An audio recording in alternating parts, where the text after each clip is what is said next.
Oh shit, I forgot I was doing a video. Hang on. All right, we good to record.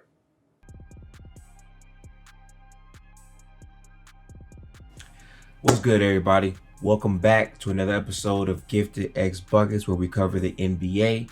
It's your host with the most. My name is Gifted, and you can follow me on all things Gifted at GiftedxPlay. My links are, I believe, right here on the video. But yeah, I want to say I appreciate all the support on my last video about Ben Simmons. It's going to be a very fun season, and it starts tonight, man, so we better get right into it. This video is meant to chronicle my personal season awards, to tell you who I think is going to win what, where teams are going to rank, and who I have ultimately winning the 2022 NBA championship. So without further ado, let's get it started. Okay, so as you know, this year the NBA is very, very competitive. There's a lot of good teams, but ultimately you have to rank these teams. So I'm going to give you my personal ranking. It fluctuates from day to day, but this is just how I feel today. A lot of things can change. There's a lot of moving parts to all this, but let's start in the West. So in the West, as my number one seed, I have the Lakers. A lot of people don't have this team as the one seed because they believe that the Lakers are going to be taking time off, but I feel like they're so talented that even if they're taking nights off, they're just going to win a lot of games. And at the same time, they have a very easy schedule and a very easy way to start off the season. So I believe that the Lakers are going to be the one seed primarily off of that. And number two, I have the Jazz. Phenomenal regular season team. I think they're going to make it at 2.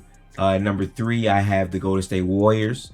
I'm personally higher on the Warriors. I am a Warriors fan, but don't worry, I'm trying not to use bias in this.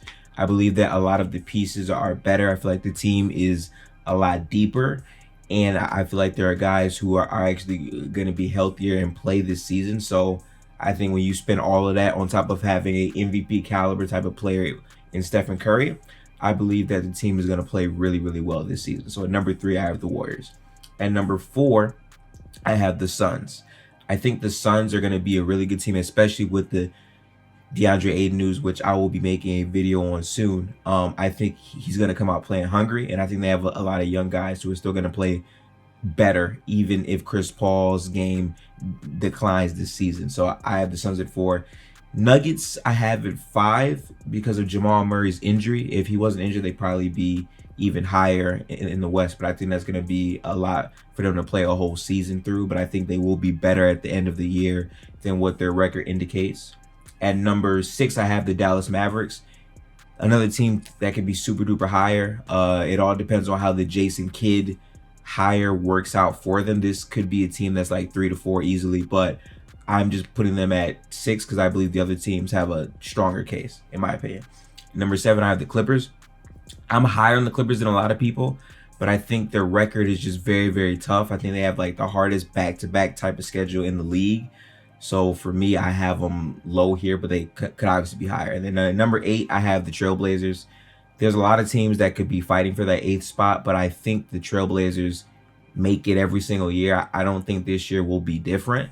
I think if CJ can stay healthy all throughout the season, they could probably be a higher seed, but you could easily argue for the Pelicans or the T-Wolves to go here, but I'm going to go with the Trailblazers.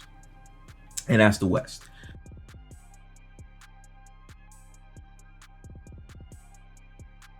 Okay, so for the East is a lot stronger. For me, this is the strongest the East has been in a long time, almost like a decade, right? Like this is the strongest I've seen the East for quite a while. And number 1, I have the Bucks. I feel like they're a team that's going to have a lot of continuity. There's no question marks about them. I think they're going to be a really strong team, and I think that Giannis can make a case for MVP this year, which that's coming up later. And number 2, I have the Nets.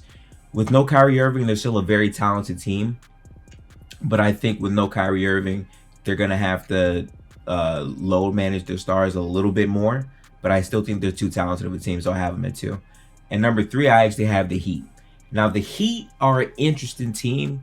I fluctuated every other day for how I feel about the Heat, because when it comes down to their team, they're very top heavy, but I feel like there's some players on their team that can pop, and I just think they have the guys and they have the coaching that know how to win on a night in and night out basis.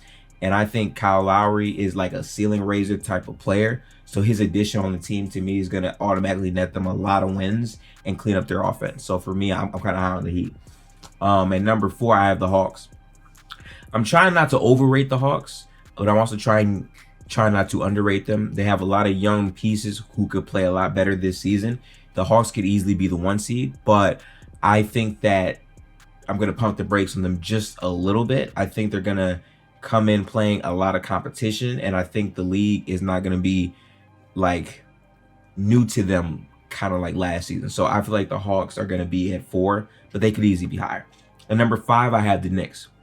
A lot of people don't have the Knicks in the playoffs. I get it, but I'm not going to have that 20-year bias for the Knicks that a lot of people do. I think they made some solid additions to their core. I feel like Julius Randle could get better. I feel like the same could be said for RJ, and I think they have one of the deepest rosters in the league, and defense transfers over during the regular season, so I think this team will be in the playoffs.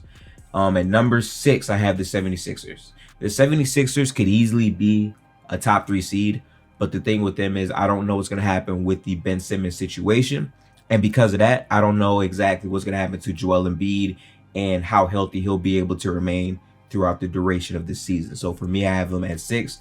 They could be higher, but there's too many question marks on them, so I have them at 6. I still think they're too talented to not be a playoff lock. And number 7, I have the Celtics. I think the Celtics could also be higher, but again, there's so many X factors to a lot of these teams, and I don't think they made crazy additions. I think they'll be better than what their record says they are. I will say that.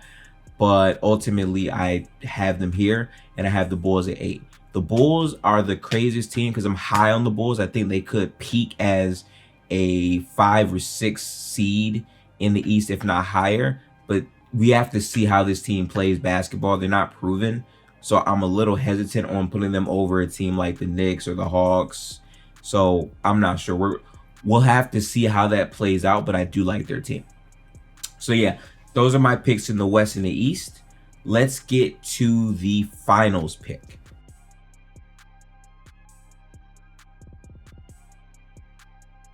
For the finals, I have the Bucks playing the Lakers.